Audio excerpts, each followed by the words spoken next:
something that I noticed when I first joined was that there was this trend that people that I knew, I'd got a message from them being like, hey man, I'm going to college. I'm probably not going to play Roblox as much anymore because I'm just busy with classes. And I'm like, oh, okay, let me know when you get on. And then I just never, sort of that like last online 8 years ago thing. What I'm noticing now is that people aren't quitting the platform. Like, it's no longer this thing that you grow out of. Sure, maybe you're not logging on every single day, but you're still coming back on to like, hey, check out this new game that just came out. Let's all hop on and play it with friends.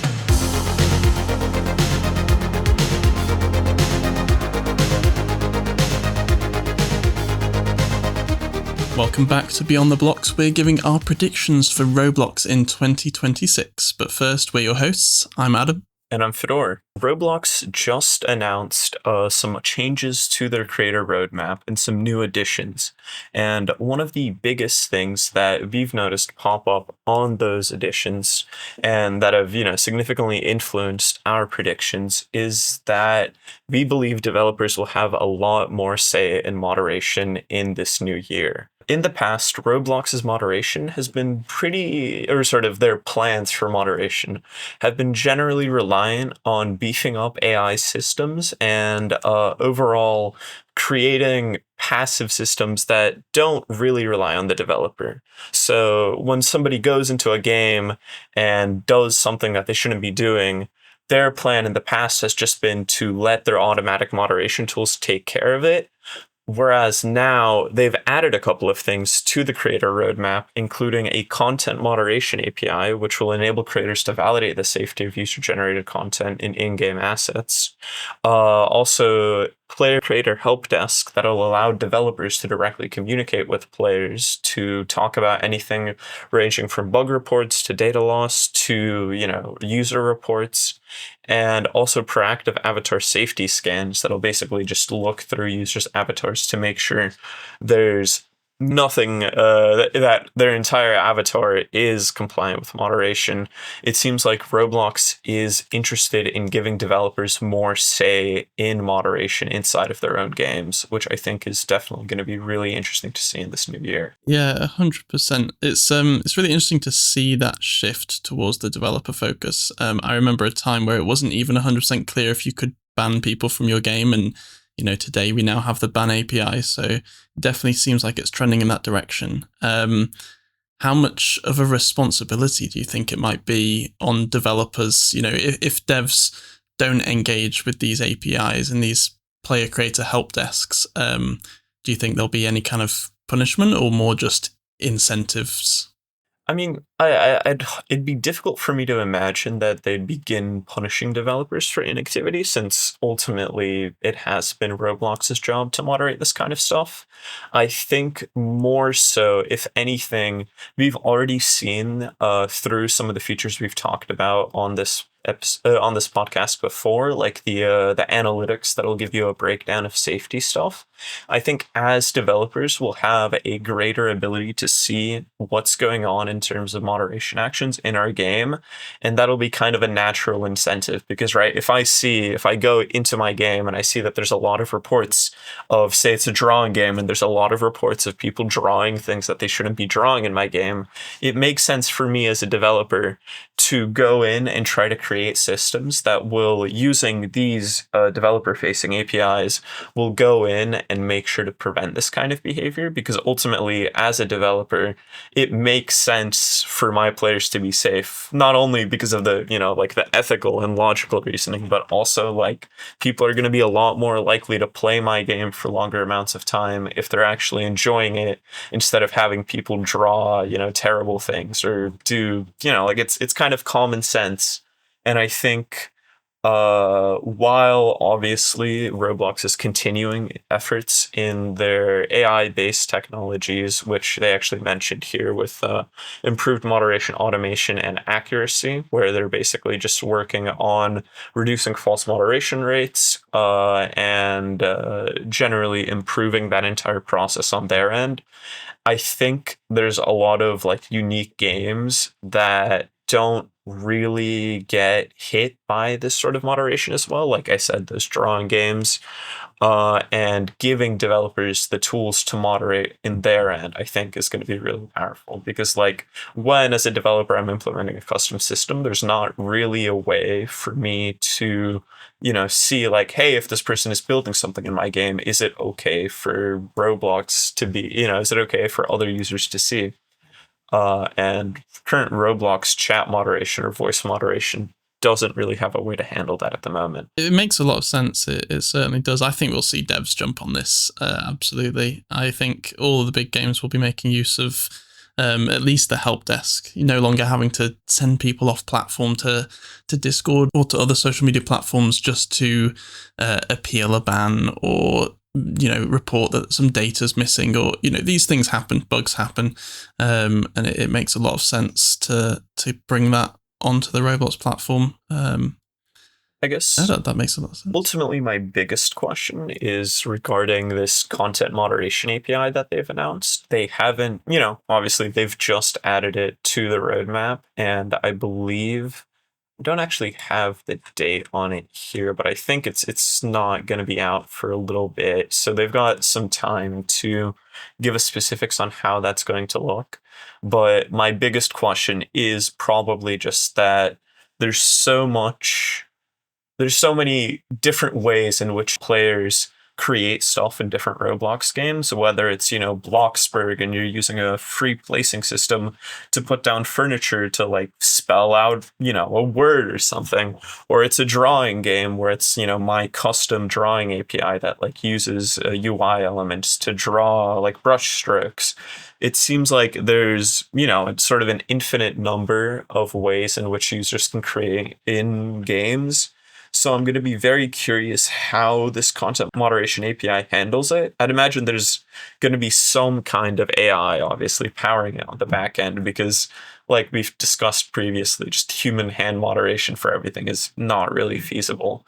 But how the API is going to work is going to be very curious. Like, are we going to have to serialize everything in some way that makes it readable for that API? And will that serialization process be very complicated and hard to access for a lot of newer developers?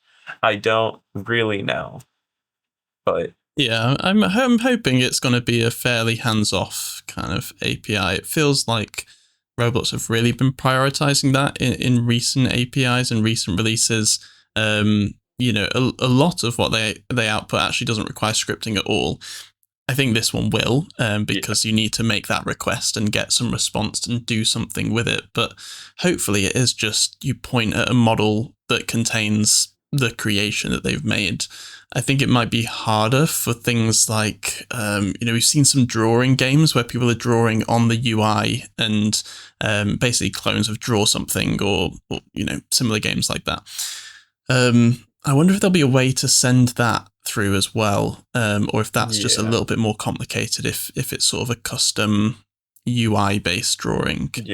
But definitely this is going to cover physical assets, like the sort of the Bloxburg building, that kind of thing is 100% where this has come from, I think. Yeah, and I think if it is as good as it sounds, and it is sort of a plug and play solution where you just submit the assets and Roblox tells you if it's good or not, I think that's gonna inspire a whole new wave of creative games on Roblox right now. Because kind of at the moment, whenever you make any kind of drawing game or any kind of free-form creation game, you're sort of every single time somebody joins, you're kind of spinning a roulette wheel of like, oh, are they going to draw something terrible and cause a scandal or get my game taken down? And because, there's just, with great power comes great responsibility. And if you give thousands of Roblox players the ability to draw or create whatever they want, there will be some bad apples. And at the moment, it's just not super sustainable to try to manually, like I before recording, you mentioned that some developers have to pay for like custom APIs that go off platform to moderate user creation, which seems really expensive and really unsustainable.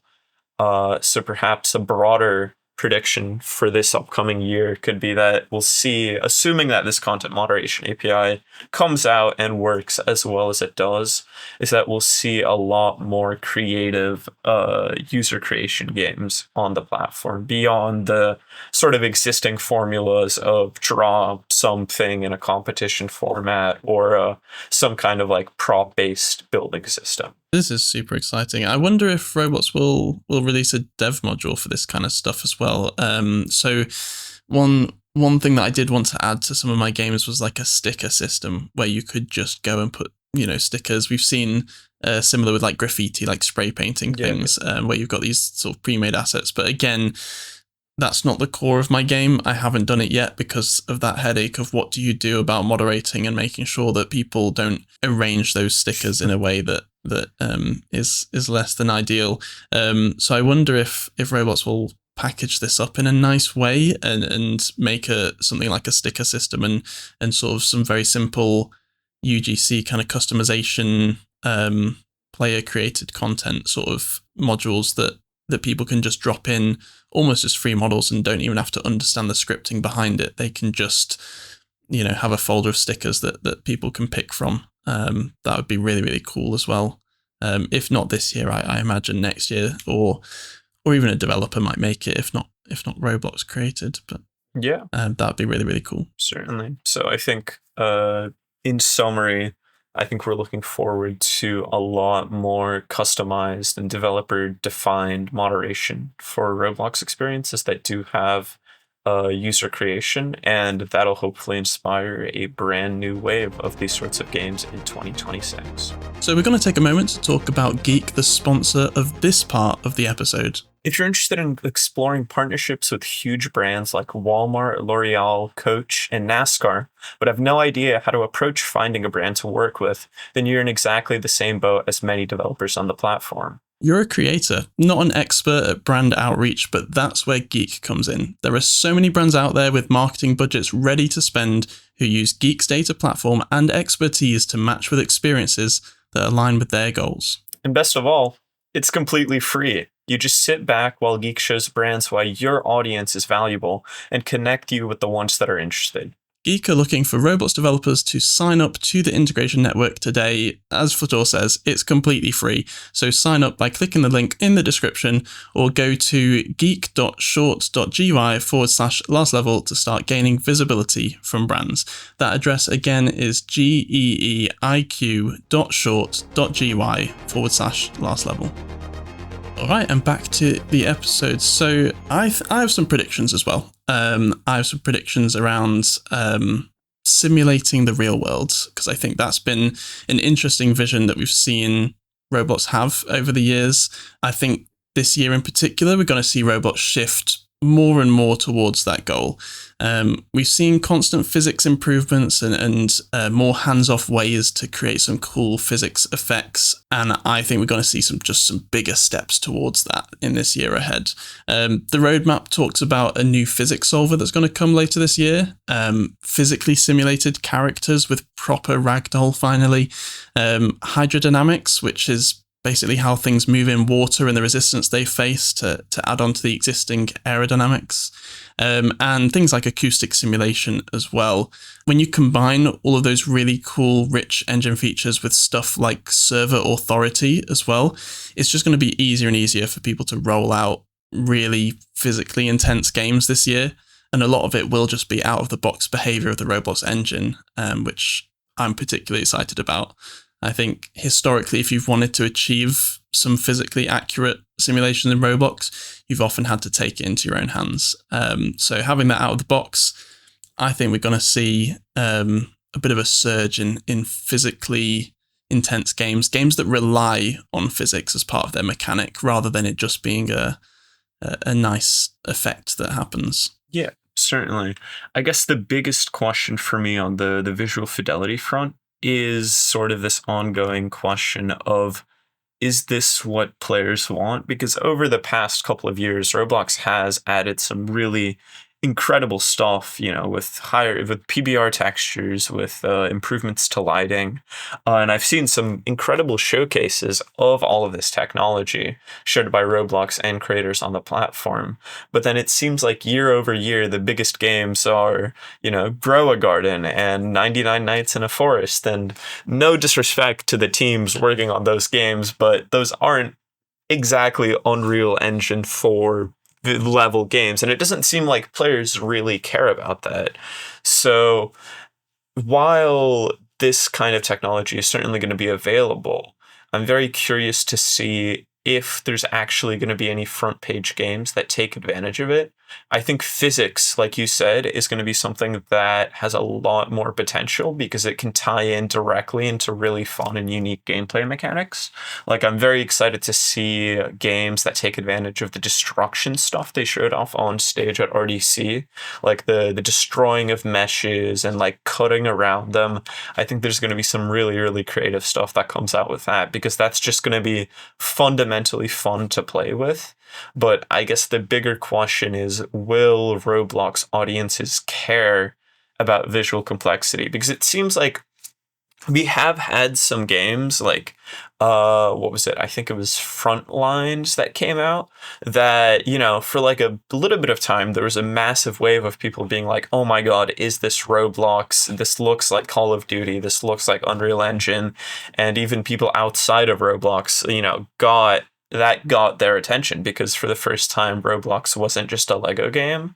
But then it seemed like after that, people's interest in that game kind of like petered off, and now it seems like the biggest first-person shooter games are the same, very physically dynamic and very fun to play, but kind of visually simplistic games like Rivals. It's a great question. I think it goes down to like, what is Roblox's vision and how do they grow? I think absolutely correct on like the current audience that Roblox has, that they don't need these features for some of the big games that we're seeing right now. As you say, the top 10, most of them aren't making use of some of the new features. We've already seen some sort of rollouts with 4K textures coming really soon, but as you say, that they've been making visual improvements this whole time.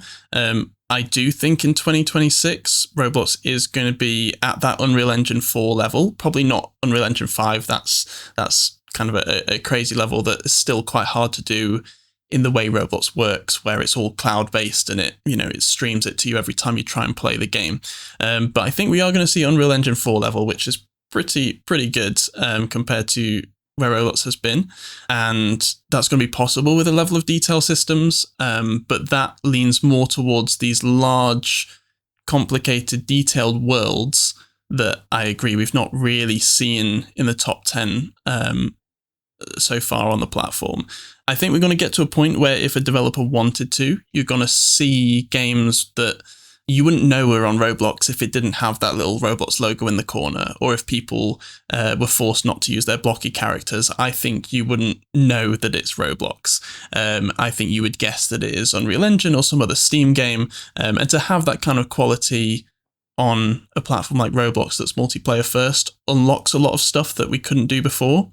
The question is that appealing to a new audience that Roblox hasn't had before? So are we going to see people come to Roblox who previously ruled it out because these features weren't available? And therefore that we might see that shift. We might see some of them break into the top 10 as Roblox maybe tries to swallow up a bit of Steam's market share in addition to what it currently has. Because I think where Roblox currently is, it's absolutely nailed that market, and nothing else quite rivals it for some of those Grow a Garden kind of games. But are they trying to expand kind of laterally into I want to say AAA territory? We're not quite there yet in terms of the visual fidelity, but heading towards that direction and bringing those people in. Ultimately, I think I've heard from some Roblox engineers that like the vision behind this is, the tools for this are going to be available to developers. And I think ultimately, if people want them, they will be there. And the technological innovations powering these developments are going to be spread across all kinds of games. Because sure, like to get 4K textures working, they're going to need to get LOD and streaming up to a really high level of performance, which even if your game isn't taking advantage of 4K textures, you are probably going to see a performance boost from that because, like if 4K textures are compatible, then surely my low poly basic map is going to load like way faster on slower devices. So overall, I think it's going to be a tide that raises all boats, sort of, even if we don't necessarily see, a top 3, top 10 hyper realistic Roblox game. There are games that are kind of pushing the envelope while retaining like a really big emphasis on fun gameplay that have brought them to the top. It's just that a lot of the games that focus solely on gameplay go all the way to the top. So ultimately, I think it is going to be a slowly rising tide in terms of visual fidelity as that becomes more accessible and easier for developers. I think there's two interesting points there, though. I guess one is the cost part of it. And I think that's where some of these things were possible. You've talked about showcases. You've talked about the few games that have really tried to implement these kind of features before Roblox got there and made it sort of part of the engine and well supported. I think that cost is going to keep getting lower and lower as Roblox improve these and get closer to that Unreal Engine kind of level of detail. We talked earlier about them trying to make a lot of things hands-off and work out of the box. And so as that cost decreases, is it no longer a choice that devs have to make between prioritizing gameplay or prioritizing visuals? The visuals are just easier and cheaper to do such that you get them for free almost. And I guess the other one is we're comparing against the top 10, but Roblox has grown a lot in the past year or two. I mean, it's just been steadily growing for quite a long time. And no longer do you have to be in that top 10 to necessarily make a lot of money and have a lot of players enjoying your games. Even the top 100 or top 1,000 are, a lot of players, tens of thousands of concurrent users. And maybe it doesn't have to be that it cracks the top 10, but if a decent portion of the top 100 or top 1,000 make use of these features, it's still worth that investment by Roblox. If it brings an older, more mature audience, people who would have gone to Steam and purchased a $60 game, now come to Roblox and spend that $60 in Roblox, you might see a larger revenue per paying user for some of these higher fidelity games and bringing these people to Roblox who otherwise would have never even used the app. And so I predict that we're going to see a lot more push towards this, even if there's a lot of success without these features. I think this has been part of Roblox's roadmap for quite a few years now. And I think we're finally getting to the point where it is catching up with those other game engines. I don't think they're going to stop now. I think they're going to keep going, make these tools available to everyone, make them really easy to use. And for the creators who decide to engage with that, we're going to see some really interesting looking games that are different to what we've seen on the platform before. So what I'm hearing is that not quite, GTA 6 is going to be number 2 on the platform, but definitely a lot more visually impressive games in the top 100,000. Gosh. I think so, absolutely. And then just to link it back to physics, you actually said something earlier about raising the tide and sort of everyone's boats. And it reminded me of a game that Quenti made a while back, which was Whatever Floats Your Boat. And essentially you had to create a boat by, building it and then seeing if it would float. And then, there was some gameplay after that. But that sort of building something that floats is really, really interesting. And I'm quite excited by the physics improvements, the hydrodynamics. Combine that with some of the destructive APIs that you were talking about where you can cut out of meshes. It'd be really cool if you had a big solid block. It doesn't float. You cut something out of the middle of it to make it hollow. It suddenly starts floating. You stick a rudder on it and you've got some controls. Before, that was like custom programming and quite hard to do.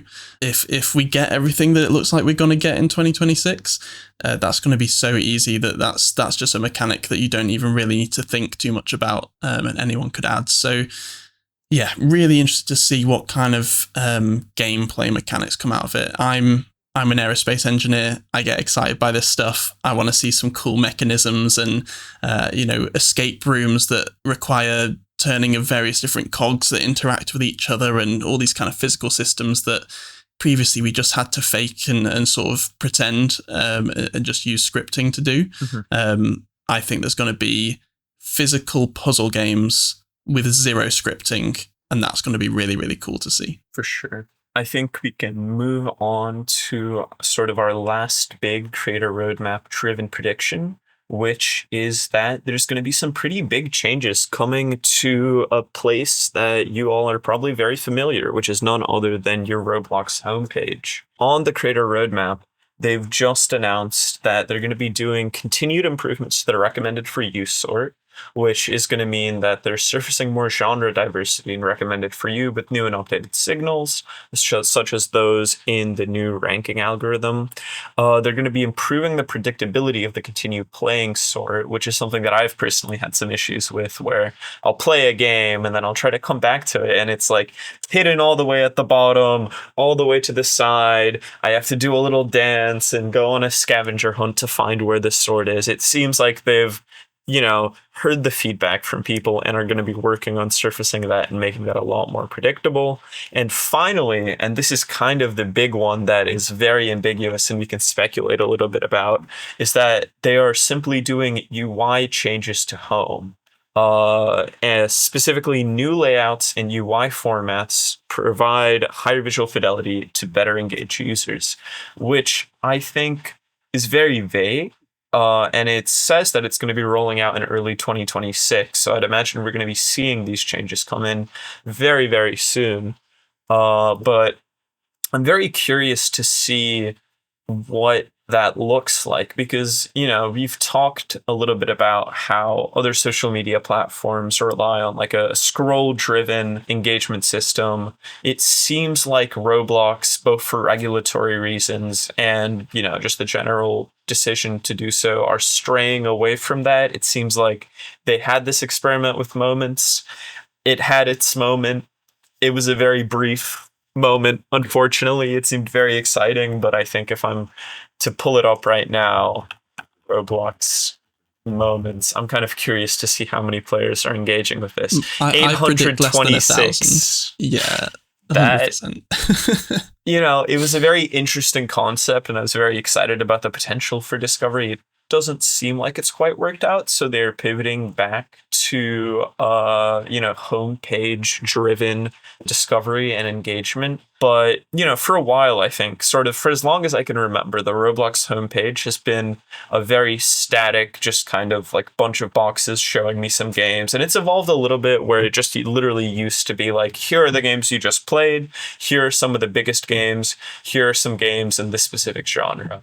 It seems like over the past couple of years, they've been beefing it up to actually be focused on a recommendation algorithm. And as a developer, I've seen really, really impressive analytics boosts from specifically homepage users. Like the stats disparity between people who just kind of idly scroll the homepage and find my game versus the people who see it show up in their home recommended is like crazy. Like retention, spend, playtime, everything is way up on those home users. So I'm going to be very curious to see what these new formats look like. Maybe sort of completely speculative here because they've not really told us anything, but maybe like they give developers the ability to like show a little preview. They've pushed, for example, video ads, and there's actually some additions to the roadmap. Sorry, not video ads, but video previews. Yeah. And they've actually added some stuff in the roadmap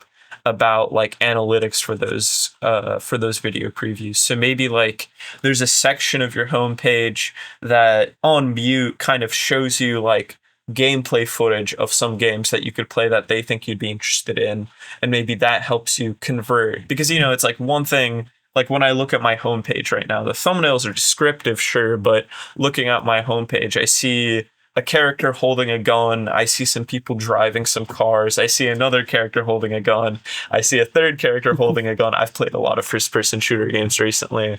And then I see kind of an interesting like castle defending game. But what if instead of just a static image, I'm presented with something a little bit more engaging, like a video, and then maybe it's a breakdown of sort of how the game works. Or maybe like I know on Steam what they'll do on game pages sometimes is they'll show a broadcast of somebody playing that game. What if like you open your home page and you see that, oh, Creecraft, this YouTuber who I watch, is playing this game right now, and wow, this looks like, really, really fun. I want to jump into this, and the play button is right there.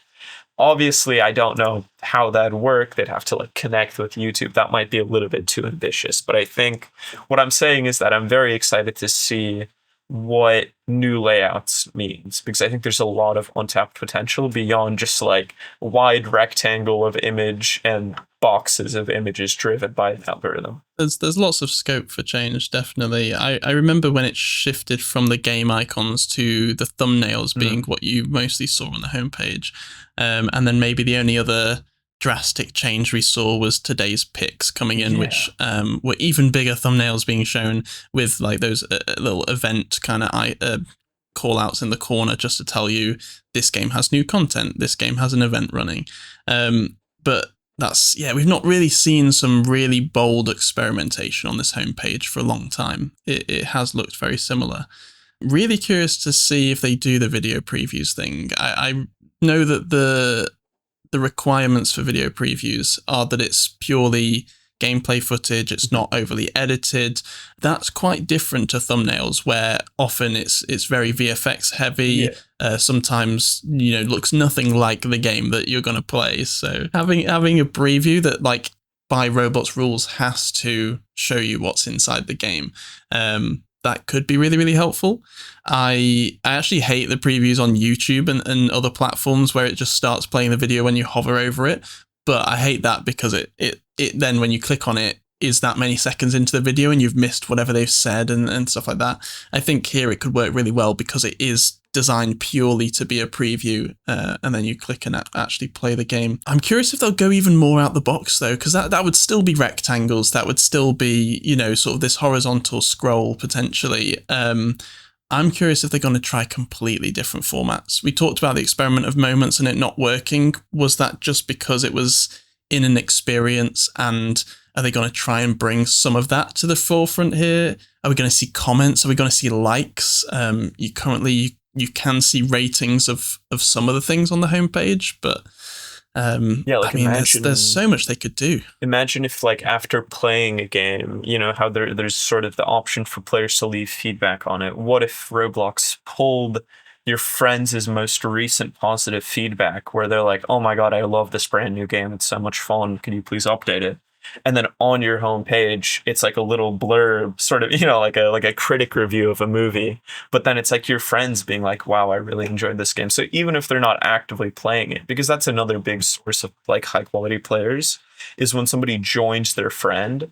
Obviously they're playing together, so that helps. But like also that's a big, like the people who you have added are probably interested in high quality games. So then even if you have somebody who's offline, they still have the ability to influence what you're playing. Like that could be huge. So yeah. Definitely. The feedback thing's really interesting because a lot of people who aren't devs won't know this, but on the Creator Hub, when you click onto an experience, you do get a summary of kind of recent player feedback. So they have the ability to do this. They have the feedback comments. They know who left them. I'll show on the screen, but like, for example, one of our player feedback summaries for Stepford County Railway sort of says we should address loading times and improve progression, but players are enjoying the diverse range of trains, realistic scenery, and busy train lines. Players want NPC passengers, improved signaling, and more routes. So it's sort of summarized and pulled that out of a lot of people's feedback that they've left when rating the game.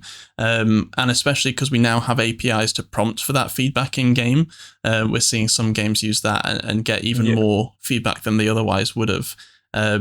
That would be really cool to use that. Maybe not a blurb. Maybe some people, it wouldn't be that engaging to certain demographics and stuff. But if it could even just use that data to, suggest, and maybe if I've left similar feedback on other games to what my friends have, it knows that we're similarly aligned on our opinions of certain mechanics. That would be really, really cool, and a nice extra layer of analysis. Yeah, because like, Yeah, for example, I have you Bantech added on my friends list, but we're in different time zones. So when you're playing Roblox, I'm usually asleep or, in class. So I don't really get the opportunity to kind of like look at, oh, look, what's Bantech playing? Because usually you're offline at the time. But then maybe instead of just looking at my connections feed, which I have pulled up right now, there's like a sort below that's like, here's what I played recently, and then here's what my friends played recently. And then it's like Bantech, like this game, and it's Stepford County Railroad, and he really enjoys the variety of trains. And I'm like, oh, that's cool. I might go in and enjoy that. Definitely, it's very possible that we're really over analyzing this and the UI changes are going to be like, yeah, we've made the rectangle slightly wider, but fingers crossed that we get to see some really cool experimentation, because ultimately this is the first thing users see when they play Roblox or open up the app. So I think there's a lot of room for improvement, certainly. absolutely. That was all of the highlights of the creator roadmap. There were some other things we missed because we couldn't really put them into a broader category. Mainly, it was like fun stuff like improvements to UI transitions, or finally different UI rounding corner capabilities, which I'm personally excited about as the guy who ranted about UI strokes being a new thing. But sort of to close out this episode, we have some personal, completely speculative predictions that we'd like to share with you guys. Once again, these previous predictions were largely grounded in the creator roadmap and were pretty realistic. These are just kind of off the top of our head and maybe even like a sort of wish list for what we'd like to see in the upcoming year. But without further ado, I think my first one is going to be that 2026 might be the year Roblox esports break out and become like a proper thing. Obviously, we've had sort of niche like competitive scenes for a lot of games like Phantom Forces, Arsenal. I know Rivals has a pretty big one, but I think generally they've not been taken particularly seriously outside of those specific communities. And I think my reasoning for this isn't, entirely wishful thinking, because I'm like, come on, it would be awesome to watch a Rivals tournament going on the scale of like a CSGO tournament. I think my reasoning for this is that Roblox is pushing a lot of stuff that's going to make competitive gameplay possible. Server authority, that should make really, really like high fidelity, high response time shooters and other kinds of competitive games possible. We've also seen Roblox invest more into like the Hunt Mega Edition, which was like this, proper esports like tournament competition thing. So I really think that there's the potential, there's, a viewer base, there's a lot of people who already take this stuff very seriously and very competitively.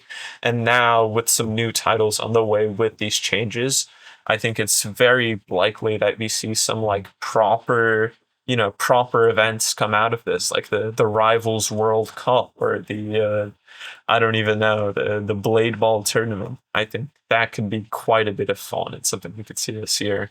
What do you think? I think that'd be really cool to see, definitely. I think it makes a lot of sense with Roblox's vision of, I think, just cracking all of the gaming market. It seems like they're expanding in every direction that they possibly can to take a lot of the traditional gaming market. And I think esports, we've seen that there's a lot of money in esports. There was some good engagement in the Hunt Mega Edition this past year in 2025. I think that'd be really, really cool. I'm not massively in the esports kind of scene. I don't really follow it too much. But what do you think is missing from Roblox to kind of make that happen? Is it just sort of server authority, or is there some other kind of secret source that some of these classic esports games have? Because I mean, we've seen like League of Legends is quite a big esports one. That feels like something that would be possible in Roblox today. For sure. So why haven't we seen that take over? Yeah, I mean, I think it's really, I'm sure there's probably like hundreds of people yelling at us through their screen being like, oh my God, have you not seen this $10,000 tournament that just happened? And I think ultimately that's what it boils down to. Like, I think the games are there. I think the people who take it seriously are there across all platforms. I used to be a little bit of a Phantom Forces trick shotter back in my day, and there was back in 2018 or whatever, there was people who were taking this really, really seriously and making these crazy high quality montages and doing all of this stuff and hosting like tournaments, and they had clans that you had to try out for. It was a whole load of fun. But I think the big thing that esports really need to succeed is a viewership, like a viewer base that is really engaging with this kind of stuff. And I've seen a lot of successful sort of esports adjacent creators on Roblox games like Rivals. Like, there is a very big viewer base for like content that's just a guy who's really good at Rivals showing how good he is at Rivals. But I haven't seen as much of like audience engagement with like proper tournaments. So I think really what Roblox might be missing is just somebody organizing this sort of stuff. Like, I think there are smaller tournaments that happen in Discord servers, and there are those kinds of clans, but I think it might actually be on the developers to organize this sort of stuff. Like, I think it really lacks the legitimacy if it's, organized by a third party, and also to rally sort of the viewer base with that central community that exists around the developers. So I think, to be honest, it'll probably just be a combination of, like the viewer base is there, the people are there, the funding certainly can be there for if it comes from the developers. So yeah, I think it's pretty likely that we see some really cool competitive stuff. Nice. I also have some predictions for this next year. I wanted to sort of predict what's going to happen in the wake of all of this kind of safety changes that have been rolling out. I know that a lot of people are worried about the platform. There's, some people are claiming this is the end of Roblox. Other people are like, what's the big deal? The stock price has certainly seen a good battering over the past few months. I honestly think a lot of this is going to not blow over, but I think people are going to be more receptive to it. My prediction outside of Roblox is that more platforms are going to actually implement really similar systems. I think it's coming. Unfortunately, we've seen with the UK Online Safety Act, for certain categories of websites and media, these types of checks have already been implemented and enforced by law. We've seen in Australia and New Zealand that the government can just ban social media apps and things that they don't like. I think this is where legislators are pushing, and I think we're going to see this on other apps. They can improve the AI in terms of the facial age estimation. They can probably think about other ways of determining your age that don't require sharing as much personal information. But the raw concept of knowing the age of the person on the other end of the computer, I think is not going anywhere. I don't think they're going to revert it. And I think people are either going to get used to it, or we're going to see a rise of games that don't require direct text communication. And that could be really interesting as well, that whole genre of games. So I think that this is sort of going to mellow out a little bit throughout the year. I think the stock price is going to bounce back. I think the numbers aren't going to be massively affected, but I think it's probably just going to be a bit of a shift in maybe the distribution amongst genres on the platform. Maybe role-playing isn't as large of a genre as it is today, but we might see other genres come through. I can think of plenty of really cool puzzle games and sort of adventure games that require you not to speak to the other person, and those would be quite a good thing to do right now. So yeah, I guess that's a bit of a prediction, is that it's not going to be the end of Roblox and that they're not going to roll it back, but hopefully we're going to see sort of this improvement incrementally. I think they rushed it out, to be completely honest. In terms of some of these changes, I think there was pressure to rush it out, but we've seen on the creator roadmap, and I think we'll see more added soon of just like ways to mitigate some of these problems. That's my hope anyway, as a creator on Roblox, that it's not dying. Yeah. To be clear, Beyond the Blox is not your financial advisor, and this is entirely speculative and should not be taken as financial advice. But I do Buy. Buy the stock now. buy. Buy No. the dip. No. Yeah, but I think overall, as unfortunate as David's wording was in that very infamous interview, I think he was kind of right to say that Roblox has an opportunity to lead sort of what and to define how like social media safety and engagement works in sort of this new age of the metaverse and all of this stuff. And I think that's, you know, a difficult task, and they certainly have been under fire for quite a while. But I think, like you said, a lot of these changes are ultimately moving more so in the right direction, even if it's to the great sort of dissatisfaction of the community at the moment. I think ultimately these are a lot of steps in the right direction to, especially with the developer facing stuff on moderation. That to me is a pretty big sign. Even if those changes aren't super massive, it seems like they're recognizing that they're not going to be able to just kind of magically AI this entire safety issue away, and realizing that they need a little bit more of a nuanced approach to safety. I think that to me is really exciting. So I know we've talked quite a bit of about safety over the past year, and I think we're still going to be talking about it on and on for, you know, as long as it takes, because ultimately it is a fundamentally very important and massive issue. But to me, I think there's been a lot of steps in the right direction, even if there's also been some very poorly worded words from, you know, Roblox officials, unfortunately. Yeah, I completely agree. You know, shall we round it off with some fun predictions yeah, I think about CCU? a little and bit where of the a more platform's gonna- lighthearted note. I think we could transition to, you know, 2025 was obviously a kind of a crazy year where it felt like I was opening up the homepage every weekend and I was like, surely they can't do more than 12 million. And then they did 16. And I was like, okay, 16 million is absolutely ridiculous. Nobody's ever beating that. And then they did 24. And I'm like, okay, we're done, right? And it just kind of kept going up and up and up. I don't even, is the latest number 40 something million, was it? Most It's something Roblox crazy. I remember in the summer of 2025, 47.4 million users on August 23rd, 2025. Wow. Which was a combination of a Grow a Garden and a Steal a Brain Rot update. I think it was like May or June that we were. I recorded a bit of a demo of this podcast just to sort of check out the format and whatever before we eventually started it in the autumn time. And it must have been around June, we were looking at these numbers and we were like, oh, where's it going to go by the end of summer? You know, there's going to be a peak and then it's going to come down as everyone goes back to school and work and what have you. 20 million's probably a crazy guess. It'll, you know, let's set our aims high. Optimistically, 20 million. Realistically, maybe 15.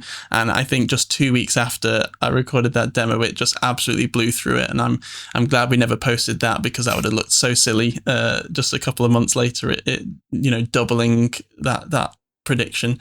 But yeah, where do we think it's going to be in 2026? Are we going to see more records to CCU and other stats? You know, it's really hard to say, because I think what has been interesting about that sort of period of CCU records is that it was kind of a combination of a couple of like massive games. Like obviously, like we've talked a lot about on this show, there is, you know, like a growing sort of rising tide situation where, like, you know, you don't need to be in the top 3 games to you know, have like 20,000, 60,000, 100,000 concurrent players. There's a lot of these like just games that, you know, for example, Escape Tsunami from Brain Rots. This is the first time I'm seeing this game and it has 500,000 players. I don't even know where that's come from. So I think maybe what we'll see is sort of less of an emphasis on this, because historically Roblox has had this thing where like there's a couple of star games that are on at the moment that kind of make up whatever CCU record. So basically, like there was a period where whenever Adopt Me did an update, Roblox hit a new record. There was a period where whenever Jailbreak did a new update, Roblox hit a new record. Whenever 99 Nights and Steal a Brainrot and Grow a Garden did an update, it was a whole new record for Roblox. But what I think, I'm not quite comfortable making an exact number prediction. You know, I'd love to say 100 million, baby, let's go. But I think what I am more confident saying is that I think the next record breaking thing we'll see, there's still probably going to be some crazy hype game that everybody and their mom is playing, and you know it reaches some ridiculous standalone number.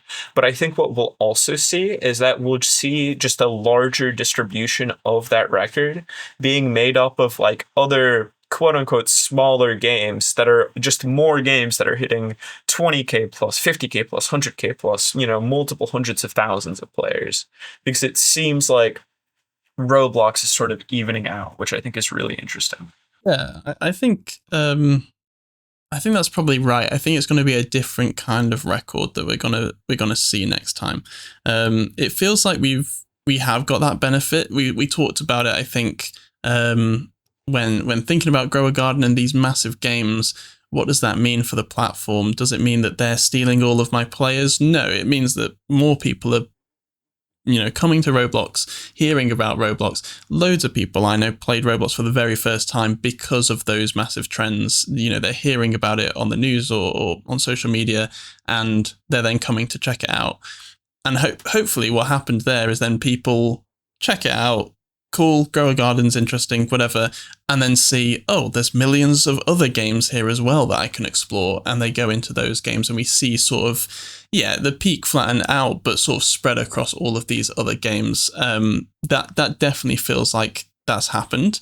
And so I think the phenomenon that we saw in 2025, maybe it's a hot take, maybe I'll be completely wrong, but I think that was a bit of a one-off kind of phenomenon, because we were seeing CCUs that were, you know, a third or even more of the daily active users, which is absolutely insane. I don't think we've seen those proportions before, even if we have had record breakings before. And I think that was a bit of a one-off. I think that brought a huge wave of people to the platform, and I think it would take a completely different genre of game, a completely different phenomenon to happen for us to see one single experience have that kind of effect again.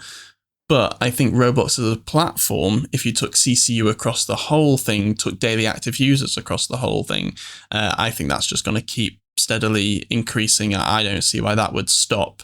But I think people have realized that there are more genres of game on Roblox, and there's something for everyone, and I think that's what's come out of this. Yeah, and I think that kind of segues in nicely into an interesting conversation we were having when we were trying to brainstorm some questions for a future guest. Wink, wink.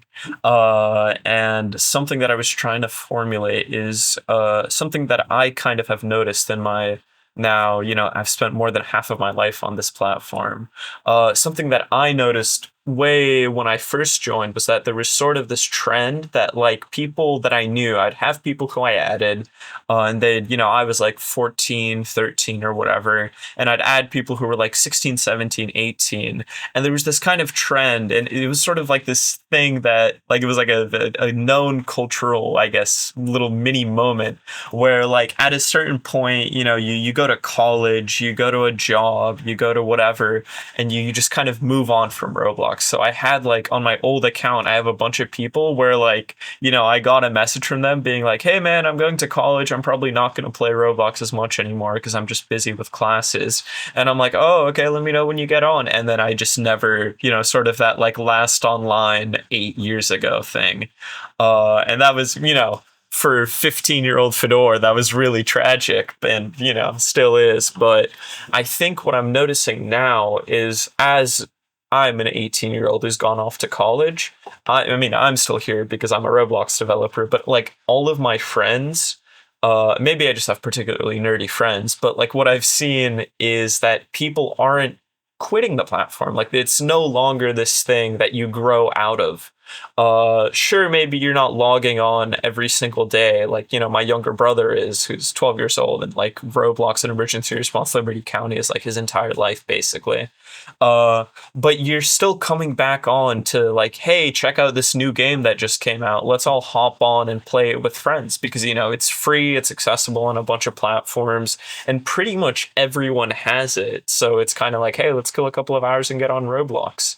So what I think, to me, in terms of like CCU Records, what that means is that there is this growing demographic of people who have Roblox, they have it downloaded, they know what it is, they know that it's fun. So when there's a good game that comes out, maybe they're not getting on every single day and just scrolling and seeing like, hey, is there anything fun today? But when there is something that comes out and catches their eye, they're going to be getting on it, and maybe they're, going to be coming back to it repeatedly.